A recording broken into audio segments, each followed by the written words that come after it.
lot of black and white on the stage. Hope we tell them. Yes, thank you for bringing some color.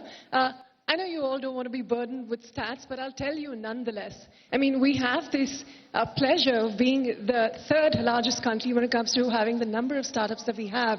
We're second only to China in the number of MSMEs that we have.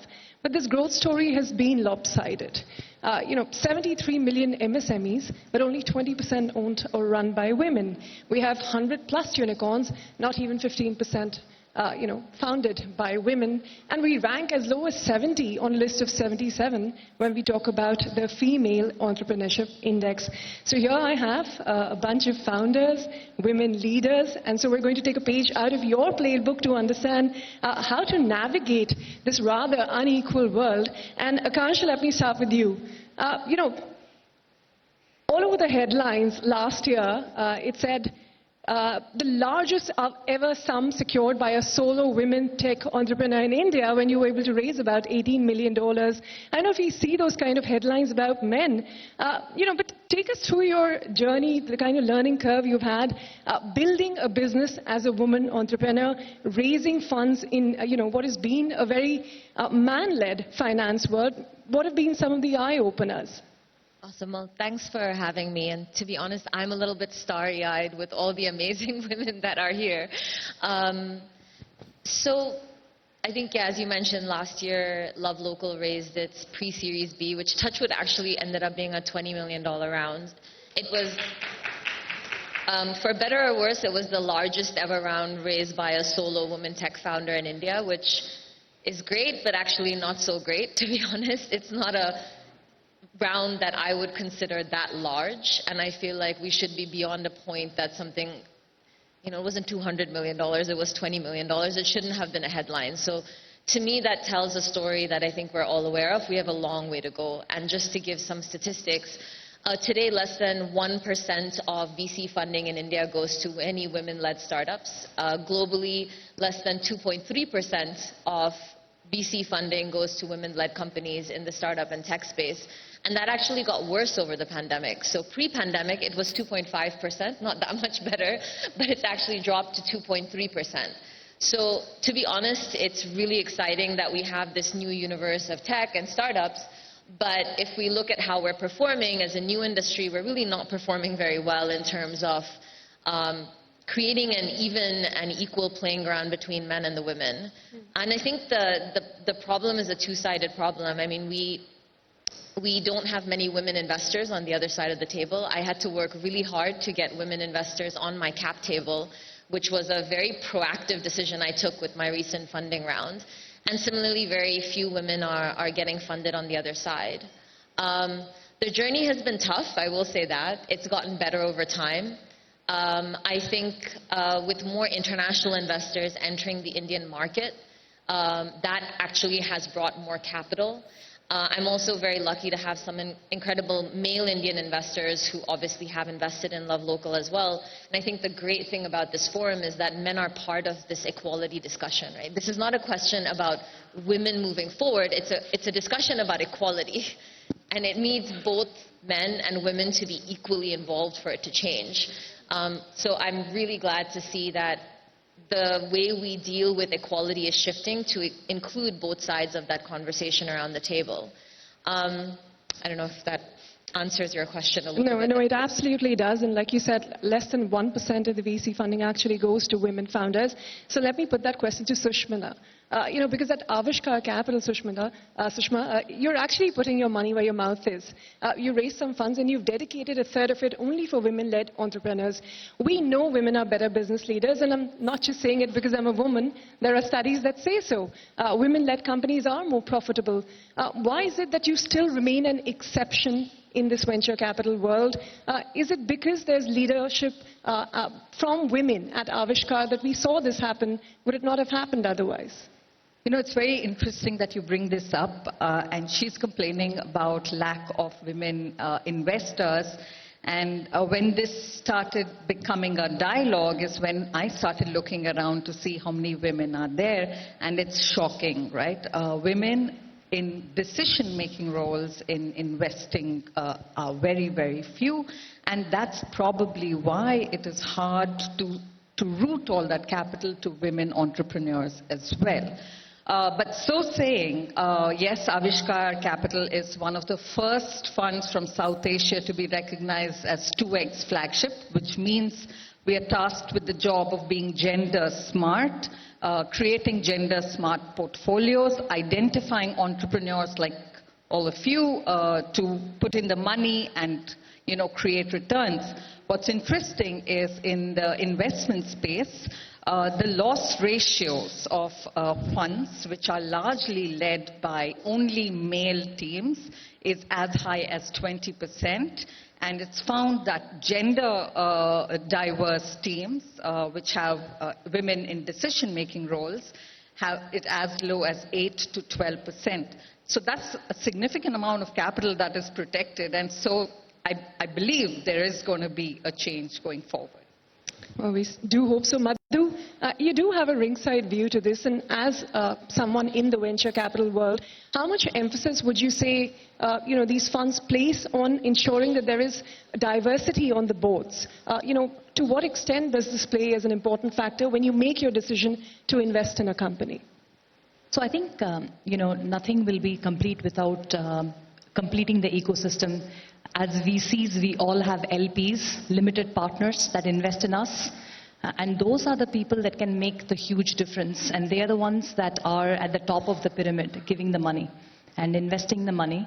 And they are very keen in making sure that women get what they deserve. And they are divvying up some funds for women-led VCs, for women-led startups, so that the money goes to women at the end. Very far and few between, but I can say that global leaders like Goldman Sachs and many other family offices and institutional investors have put their money on it. I know I'm diverging, but it's very important to address the top of the pyramid, because the VC ecosystem is very, our hands are tied. As anybody will tell you. Would you say your hands are tied? Our hands are tied because of the limited partners that invest in us. It is a very male-dominated industry. I hate to be the contrarian here, but I have to tell the truth that there is the number of women venture capitalists in India, far and few between. The number of women-led funds in the valley where I live, far and few between. I think it's only going to change if the limited partners decide to put money in women-led funds and therefore sort of going down to women-led startups. How will it be possible? It will still be difficult for a shorter person to reach the top shelf of opportunity. So not just equality, but equity. How do you as lenders ensure that that happens, and what would your solution be to make sure more and more financial institutions take this into consideration when they look at financing needs for women? Well, first of all, thank you so much for having me. This is such a pleasure, and I'm such a big fan of the great work that all of you do. Shireen, you're a role model for many. To clarify, we are not a lender. We are a venture fund, and it's interesting that the three of us are sitting here thinking exactly the same thoughts.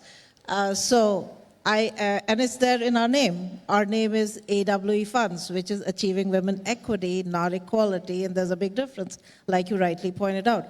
Our goal in life is to make that basket of opportunity set available to women in an equitable manner. And that is what I jump out of bed for and say, what can I do today to make the world a lot more equitable? I will tell you one thing that's resonating correctly across this. And let me add some specific data to the points that both the ladies on my left and right have made. There is a distinct correlation between the reason that Akanksha spoke of less than 1% equity going to women businesses, and the fact, if you take China out, rest of the world has less than 8% female fund managers, and does not even include female-led fund managers. And if somebody, as a statistician in a study, would say, to be the nerd, I would say the correlation factor, the rho factor, is trending close to 1. Why is that? Because in the venture setting, it is very natural because there are really no reams and reams of data to be depending on. You're really going with what you're familiar with, what you can grasp, what you can wrap your head around. And if it is men deciding where the money should go, guess where they will send it, where they're familiar, and usually how they think. And so I want to be the provocateur, and I want to applaud Sangeeta for the prior, in the prior session. Let's pull the stops out already. You know, out of the $68 odd trillion of wealth that's being managed globally, if less than 8% is being managed by women, even though the world is on trend to have women own 60%, why are we not stepping up and correcting it? The equity rights, thank you, Shireen. The equity begins with having people unlock the potency of capital allocation. And for all those limited partners in the audience, there are 3 of us sitting right here. And I will tell you this, we bring the ability, and it's not just us saying it, empirically proven, women-led fund managers where women actually have a decision-making role as opposed to contributing to that process through an analyst associate role. Nothing wrong with that, it's very powerful. But when it comes to check writing and deciding who is getting the money, the decision-making role and having women in that role is very important. So my submission to the audience as a provocateur is to say, let's look at reservations for female-led fund managers. And let us, let us have the LP world say, why don't we take a chance on them? Not to quote Abba too much. Sumana, she said we should have representation, or rather, have a reservation for women in the venture capital world. What are you doing at Freshworks to ensure that women come into the workforce in larger numbers and stay in the workforce? Okay, first of all, I'm the odd one out over here. I'm neither a founder nor a venture capitalist over here, but I do have a strong point of view. And before I come to your point, the thing that I will tell you is the Indian startup ecosystem, I think, is really shaking up a lot of what we call as conventional wisdom. And I truly believe whatever happens in the world, we have the ability to actually create change. And, while there are models that exist elsewhere, I do think in India, we can have the ability to influence. You look around this panel itself, right? I think what we are trying to do will create change in the ecosystem, and we've got to push for that, right? So along with my Freshworks role, we also have a collective called as Act for Women. And we came together as a collective of VCs and startup founders and companies that really wanted to shine the light on this. Because we firmly believe that the Indian entrepreneur and startup ecosystem can lead the way in how we drive equity and equality in the workplace, including in the venture capital space. So that's our mission, that's our aim, and that's what we're trying to do as Act for Women. Now, coming to Freshworks, same thing, like most startups. I think all of us... You do have reservation for women. We don't have reservation. You have targets. So what we set as target is equality. Because we felt that anything other than that is tokenism. The world is equal, right? Why should 20% be good enough? Why should 30% be good enough? So our target is equality, right? And we have set targets for ourselves in terms of how we want to achieve that, right? But that came from the top, where we said, if you truly want to build not just a good business, but a good organization, you've got to start making some of these smart choices. And so that's what we have done, and we've seen a sea change, dramatic change in the tone and in representation. We didn't do it because of a quota. We said this is what we commit to as an organization, and at every level, from our board level to leadership level to right down the frontline level, we've seen a change. So that's what commitment does, and purposeful commitment does. And I think all of us today are in positions of influence where we can drive change. And that's what I always tell people: when we come together as a collective like this, we have an incredible amount of influence and power to change. And, I think Sangeeta said this about, the next generation. I think the next generation will look at us and say, when you had the ability and the influence, if you did not change, then, what is the legacy that we leave behind? So I think it's incumbent on all of us. The reality is what it is, but I think we have the ability to drive change. And I'm very, very hopeful that the Indian startup ecosystem will lead the way for that. Well, you do play an important role because you're looking at the HR function at Freshworks. To what extent did your own journey drive some of the changes that you've brought in? And I ask you because I know, you've worked in this profession for a long time. You took a short break before you joined Freshworks. Yes. When you came back, how easy or how hard was it to, rejoin the workforce? Were there odd questions being asked? So I will tell you, I took a break, a conscious choice to take a break, despite all the good advice that I got from people asking me not to take a career break. I wanted to, and I took a break. And I thought I had worked long enough to not face the questions that women usually do, but obviously I got all of them saying, are you still talented? Do you still have the same drive? Do you still remember the work that you did? All kinds of stuff, right? But I will tell you, I joined Freshworks after my break. And so Freshworks did not look at it as, hey, you're coming in after a break, but it was, hey, you're talented, we're looking for a leader, come in, all of that stuff. But I'll tell you where the conversation changes. When you put a woman in the room, right? You immediately start to see that, there is a different perspective, a different tone that comes in.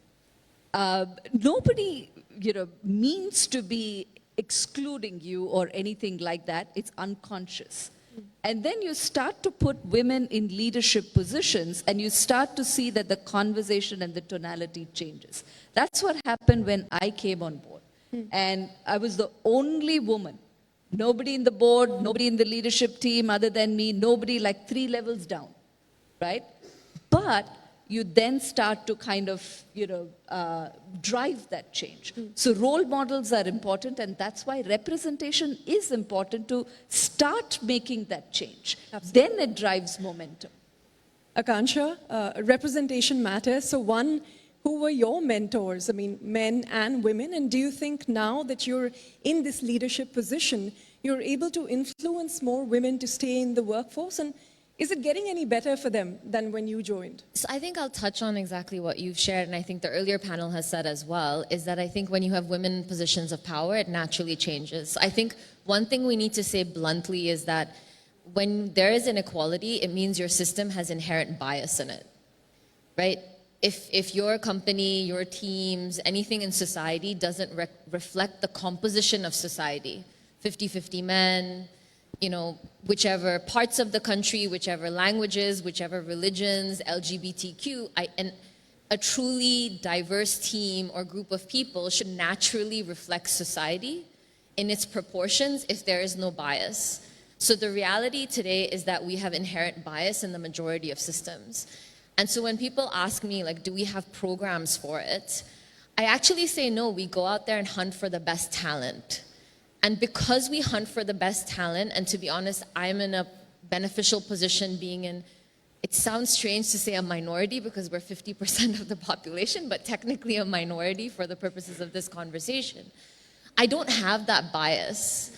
And so by only having a view to hire the very best people, we have naturally ended up with 50% women in the leadership position. We have investors that are also women. My team is nearly 60-40 men to women, and we have a tech team, right? We're a tech company. That's very unusual. We have no programs that are focused on inclusion, proactively looking for female talent. We just don't have bias. And we have less bias because we have more diversity at the top. So what I would say is once you have more women in senior positions, and like I said, when it covers women, when it covers LGBTQ, when it covers religion, whatever types of diversity there is, your levels of bias will come down and you will truly be able to build the highest performance team. if you do not reflect society today, you have a lower performance team than you potentially could have because you aren't able to assess talent truly on meritocracy. So I think that's a fundamental, foundational point to the conversation we're having today. I think the second thing I would love to say is inequality punishes men too. We keep talking about it punishing women. There are a lot of men that would love to know their kids when they're young. There are a lot of men that would love to spend time with their families, right? A system that is unequal is punishing men in a way that maybe men are not thinking about and maybe even women are not talking about. None of the conversations talk about that. We need to talk about paternity leave. I can tell you my husband, men on my team would love to have 6 months with their kids, right? They don't want to see their kids when they're 2, 3, 4, 5 years old. The younger generation is changing and wants to have that time that their fathers and grandfathers didn't have. So inequality is punishing both genders today. And I think, finally, I would just on this specific point like to highlight, there's a lot of data around how India is on a growth path, and by 2030, we are going to be the 3rd largest economy in the world. I think we need to ask ourselves what we want to stand for. In the next 10 years, we are going to be a global leader. What does that mean in terms of the type of leadership we want to provide globally? And I think this is a big part of it. I think we can change the conversation. Let's be a global leader that shows that things can look different. Indian women are incredible. We have Indian men that are becoming bigger and bigger allies. I think we can show the world a different way, and hopefully that's what I'm excited about us taking a small step towards today. Well, thank you for highlighting some of those things, and especially the bit about maternity leaves. Sushma, let me come to you on that. 6 months of maternity leave, we really celebrate that. Men don't get the same amount. Perhaps they are punished by this inequality. They also would like to spend that time. But you think there's also a flip side while we're celebrating the 6 months that we're getting? Is there also then, this build-up of bias that you're going to lose the woman leader for 6 months, or perhaps, not put them in a position of power where perhaps, it might adversely affect them and, color their vision when it comes to hiring women in higher positions? While we were all celebrating that this got passed and we were like, oh, great, this is wonderful for women in the workforce, I was sitting in a board and we were discussing that we need to increase women participation, and someone piped in saying, but this is not good. It means 6 months you're not going to contribute to a team. Why would we want to hire more women? And I was shocked, right? I thought this was progressive, but clearly it's going to impact a lot of women in the workforce. And talking about startup means a lot of work and it's intense. So you can't afford to have someone off for 6 months or more. And so I was like, we have a problem here. We have this wonderful policy that we need to implement, but this is not going to be good for the overall workforce. So we had to really quickly think of how best to make it work. And this is where we implemented, why not look at a parental holiday, right?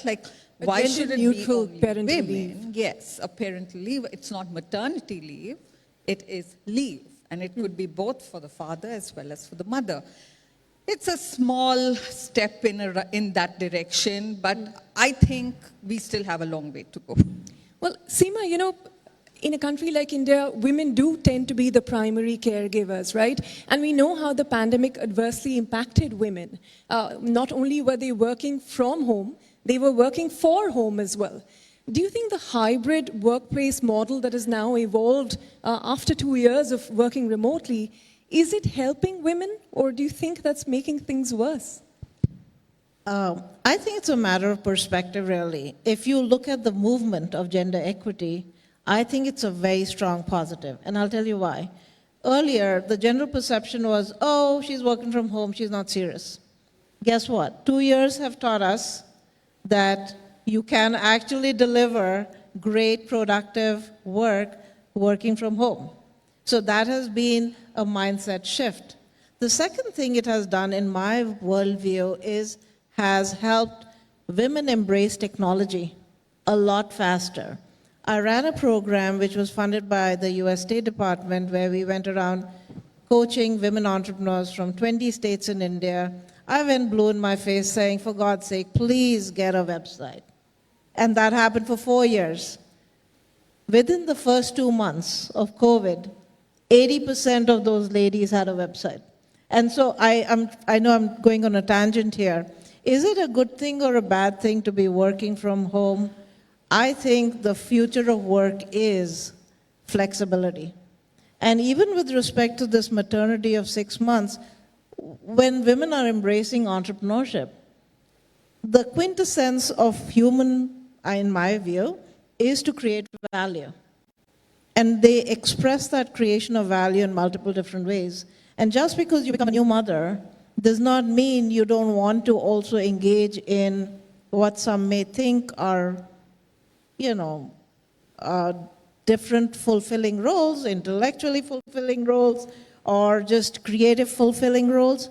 And entrepreneurship offers that track. But work from home is a close proxy.